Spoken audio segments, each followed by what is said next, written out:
le monde dans lequel l'AFD essaie d'agir aujourd'hui est un monde qui va certainement connaître des mutations très profondes dans les 10, 15, 20 années à venir. Pour donner juste quelques chiffres, le PIB nominal mondial l'an dernier, en 2015, a baissé de 4,9%, ce qui revient à rayer de la carte l'économie allemande, par exemple. C'est considérable. Alors on en parle assez peu, mais en réalité, il y a eu une contraction du PIB mondial l'an dernier, alors qu'on n'a eu aucun krach financier, on n'a pas eu de tremblement de terre majeur, on n'a pas eu de révolution, il n'y a pas eu d'État important qui ait fait faillite, voilà. Et donc ça veut dire qu'on est déjà engagé dans une pente déflationniste extrêmement puissante. Et si on regarde le World Economic Outlook pour l'année 2015-16, sur les 50 pays d'intervention de l'AFD, si on exclut la Chine et l'Inde, les 50 premiers pays d'intervention de l'AFD ont un PIB qui se contracte de 20% en 2016. C'est considérable. Donc ceci, malheureusement, à mon avis, ce ne sont que les prémices de ce qui va advenir dans les années qui viennent, qui est en gros, très certainement, si nous ne faisons rien, la confirmation des perspectives assez catastrophistes de Meadows, du travail de Meadows, de Limits to Growth, qui avait été publié en 1972 comme rapport au Club de Rome, donc les limites de la croissance. Au fond, ce travail n'a jamais été vraiment remis en cause. Il a même été plutôt confirmé par un physicien australien, Graham Turner, en 2008, qui montre que si on backteste, comme on dit en français, les trajectoires de Meadows, on constate qu'il y a deux scénarios qui collent très très bien avec la trajectoire que la planète a connue depuis une quarantaine d'années. Donc premièrement, ça veut dire que Meadows a réussi cet exploit de faire un modèle qui marche sur 40 ans, alors que nous autres économistes, nous sommes contents quand nos modèles marchent sur 2 ans. Et deuxièmement, et c'est ça la mauvaise nouvelle, c'est que les deux scénarios de Meadows qui collent avec la trajectoire que nous avons suivie jusqu'à présent sont les deux scénarios qui conduisent à un effondrement, soit durant la décennie 2020, soit durant la décennie 2050. Le facteur qui va décider si c'est l'un ou l'autre, c'est essentiellement la question du pic du pétrole, qui n'a jamais signifié qu'il n'y aura plus de pétrole le lendemain sur la planète, mais qui signifie qu'à partir du moment où il sera atteint toute technique d'extraction confondue, nous n'arriverons plus, pour des raisons géologiques, à augmenter la quantité de pétrole disponible chaque jour. Donc nous avons atteint le pic pétrolier conventionnel en 2005, autour de 87-88 millions de barils par jour. Depuis lors, la planète n'arrive plus à augmenter la quantité de pétrole qu'elle extrait du sous-sol avec les techniques conventionnelles. Donc tout ce qui nous permet aujourd'hui de crever ce plafond, c'est la fracturation hydraulique de la roche-mère. Bon. Et il reste un débat au sein de la profession des ingénieurs pétroliers pour savoir si le pic de pétrole, toute technique confondue, sera atteint dans la décennie 2020, du côté des pessimistes, si je puis dire, ou bien autour de la décennie 2040-2050, du côté des optimistes. Quoi qu'il en soit, les catastrophes, notamment celles qui seront induites par le dérèglement climatique qui sont devant nous, promettent, si nous ne faisons rien, des désastres. Ceci, couplé à l'augmentation extraordinaire de la démographie, en particulier en Afrique subsaharienne, promet des choses assez épouvantables. Et donc, il y a une urgence aujourd'hui à prendre conscience de la gravité des enjeux qui sont devant nous.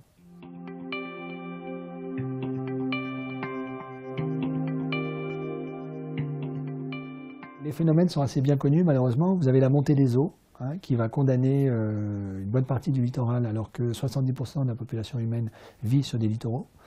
Très concrètement, ça veut dire que, par exemple, le delta du Mékong va être sous l'eau assez rapidement. Or, c'est des zones de riziculture très intenses qui nourrissent des centaines de millions de personnes. Donc vous avez la question de la montée du niveau des mers, dont on a appris il y a 3 semaines maintenant que les nouveaux calculs des physiciens qui prennent en compte la fonte très rapide de la face ouest de l'Antarctique impliquent que le scénario du business as usual, désormais, c'est plus de mètres à la fin du siècle. Ce qui veut dire qu'à la fin du siècle, si on ne fait rien, New York est sous l'eau. Ce qui n'est pas une petite affaire. Donc ça, c'est un premier point. Deuxième point, la fonte des glaciers. Alors en particulier sur le plateau tibétain, les glaciers fondent très très vite. Ce qui n'est pas juste un problème qui toucherait la nostalgie des alpinistes suisses, c'est qu'un glacier, c'est un extraordinaire réfrigérateur d'eau potable qui se renouvelle chaque année gratuitement. Sauf que le jour où il n'y a plus de glacier, il n'y a plus d'eau. Et les glaciers du plateau tibétain alimentent 3 petits fleuves, de rien du tout, qui sont juste le Yangtze-Kiang, l'Indus et le Gange.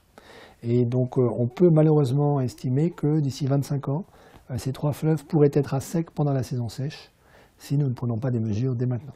C'est assez clair malheureusement que le gouvernement maudit en Inde ne fait rien pour remédier à ce problème, et ça veut dire qu'on ne pourra plus faire d'irrigation en période de saison sèche autour de ces 3 fleuves. Et là, de nouveau, c'est des centaines de millions de personnes qui sont concernées. Même problème, mutatis mutandis, sur la cordillère des Andes, où les glaciers sont en train de fondre à toute vitesse. Donc une ville aussi importante que La Paz, aujourd'hui en Bolivie, à 4000 mètres, se trouve au milieu d'un désert et n'a plus d'accès à l'eau potable. Voilà. Donc ça, c'est le deuxième grand sujet. Troisième grand sujet, l'érosion des sols et la désertification, qui n'est pas qu'un problème qui concerne la région sahélienne. Par exemple, le désert de Gobi se trouve aujourd'hui à 240 km au nord de Pékin, avance à peu près à 10 km par an, ce qui veut dire que d'ici une génération, il est possible que Pékin soit au bord d'un désert. Donc ça, c'est évidemment un énorme sujet. Quatrièmement, l'effondrement possible de la fertilité des sols sur toute la ceinture équatoriale à cause de l'augmentation de la température. Donc on sait par exemple que si la planète a une température moyenne à la surface qui augmente de plus de degrés par rapport à celle qui prévalait juste avant au moment de l'ère pré-industrielle, c'est-à-dire 15 degrés, donc plus 2 au niveau mondial, ça veut dire plus 3 en Afrique subsaharienne. Plus 3 en Afrique subsaharienne, ça veut dire très probablement une baisse drastique de la fertilité des sols. Ceci joint au pic du phosphate qui probablement devrait être atteint vers 2040-2050, veut dire qu'on a un énorme problème pour produire suffisamment de production agricole pour nourrir 9 milliards de personnes en 2050. Aujourd'hui, je ne vois pas très bien comment on résout cette équation, compte tenu du fait qu'il ne suffit pas d'avoir suffisamment de terres cultivables pour nourrir la population humaine, puisque aujourd'hui même, une partie de l'Éthiopie souffre de la famine, alors que techniquement, on a tout à fait les moyens de nourrir cette population. Et puis, il y a un dernier sujet qui est l'épuisement des ressources aquifères profondes. L'exemple, c'est Amman, en Jordanie, qui puise de l'eau à moins 400 mètres aujourd'hui, mais à une vitesse supérieure à la vitesse à laquelle se renouvelle la ressource en eau potable qui permet à Amman de vivre. Voilà. Donc, tous ces problèmes-là conjugués font que, si on ne fait rien, on avance vers des décennies qui vont être littéralement catastrophiques pour une bonne partie de l'humanité dans les pays du Sud.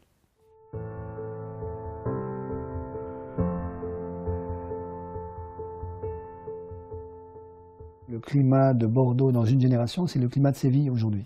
De la même manière, le climat de Paris, c'est celui de Bilbao dans une génération. Ça va entraîner des perturbations économiques, sociales, politiques majeures sur toute l'Europe. Donc l'Europe est également concernée par le dérèglement climatique. Et puis, elle est évidemment concernée au premier chef par la question des migrations. C'est évident que les 3, 4, 5 milliards de personnes qui vivent en Afrique, ou qui vont vivre en Afrique dans les années qui viennent, ne vont pas juste se contenter de mourir la bouche ouverte parce qu'il n'y aura plus rien à manger et plus rien à boire. Donc ça veut dire que les premiers migrants que nous voyons arriver chez nous aujourd'hui, à cause d'un problème relativement localisé qui est celui de la Syrie, qui est très clairement lié à une sécheresse très dure qui a eu lieu entre 2007 et 2010, qui a été très mal gérée par l'État syrien, qui n'a pas su du tout, qui n'a pas voulu gérer la ressource en eau, devenue très rare. Et donc ce type de drame-là, si nous ne faisons rien, est appelé à se multiplier dans les années qui viennent. Donc les situations de crise à la syrienne, malheureusement, risquent de devenir récurrentes un peu partout, et des énormes migrations, non pas de quelques milliers ou centaines de milliers, mais de millions de personnes, sont probablement ce que nous réserve l'avenir si nous ne faisons rien. Donc ce que je crains, moi, pour ma part, c'est que nous réagissions par rapport au dérèglement climatique et aux désastres qu'il est capable de provoquer, de la même manière que nous avons réagi pour Ebola. C'est-à-dire que nous ne faisons rien pendant des décennies, bien que les ONG nous alertent, la communauté scientifique tire la sonnette d'alarme, etc. Et au moment où on constate que des effondrements sont possibles à échelle de quelques mois ou quelques années, alors on intervient de manière massive pour essayer d'éviter le pire. Est-ce qu'on arrivera à intervenir à temps? C'est pas clair. Et ensuite, si nous-mêmes, en Europe, au Nord, aux États-Unis, au Japon, nous avons des finances publiques extrêmement dégradées, comme c'est le cas aujourd'hui, on ne sera pas en mesure de dépenser 1/6 du PIB de tous les pays qui sont potentiellement soumis au désastre et à l'effondrement, juste pour les sauver et espérer nous sauver nous par la même occasion. Donc on risque d'avoir d'énormes soucis. C'est pour ça que c'est très très important, je crois, que l'AFD intervienne de manière massive dès aujourd'hui sur ces sujets. Alors, il y a plusieurs plans, évidemment. Il y en a un premier, très manifestement, qui est essayer de freiner l'explosion démographique, qui est un sujet, une espèce de sujet tabou, pas simplement dans l'Église catholique, mais aussi dans une administration comme l'AFD. Et je crois qu'il faut qu'on prenne à bras-le-corps cette question. On ne peut pas juste se permettre de laisser la population du Mali se multiplier par 2 tous les 20 ans sans agir. Donc ça veut dire que certainement la santé et l'éducation doivent être des priorités pour ralentir l'explosion démographique, par exemple sur la zone sahélienne. Pas uniquement, mais aussi sur la zone sahélienne.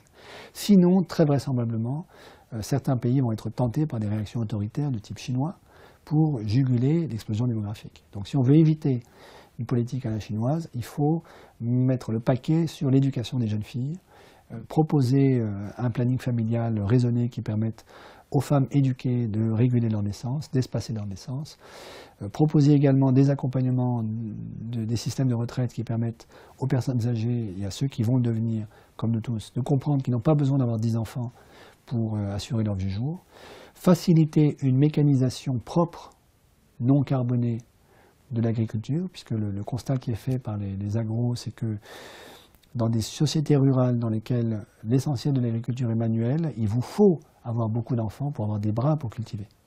Dès que vous pouvez mécaniser, vous n'avez plus besoin d'avoir 10 enfants par foyer pour cultiver demain matin. Simplement, donc ça veut dire qu'il faut favoriser la mécanisation de l'agriculture, mais une mécanisation intelligente qui ne dépende pas du pétrole.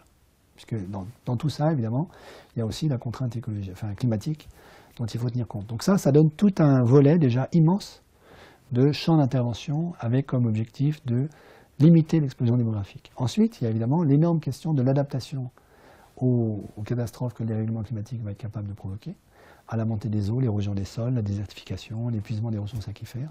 Et puis, il y a l'énorme question de promouvoir des solutions locales d'une agriculture durable qui permettra de nourrir ces populations, parce que c'est évident qu'on n'arrivera pas quand même à inverser la totalité de la courbe démographique, même si on peut l'infléchir, et c'est ce qu'il faut faire. Il restera que nous serons encore quelques milliards à nourrir en 2050, c'est certain. Et donc il y a aussi cet énorme sujet de comment est-ce qu'on favorise des solutions locales au niveau territorial pour qu'on puisse avoir une agriculture de subsistance durable, que les agriculteurs locaux puissent s'approprier pour se nourrir. C'est aussi simple que ça. Pour sortir de la misère, ce qu'il faut promouvoir, c'est les projets que j'ai pu visiter, que l'AFD soutient, par exemple les projets de pisciculture dans la forêt, qui permettent aux populations forestières d'avoir un apport en protéines qu'ils ne peuvent pas avoir, parce qu'ils ne sont pas au bord de la mer, qu'ils ne peuvent pas pêcher de poissons, et qu'ils ne peuvent pas faire d'élevage dans une zone forestière. Donc c'est ça les vraies solutions de demain qui permettront à ces pays-là de traverser, autant que possible, les possibles catastrophes qui sont devant nous.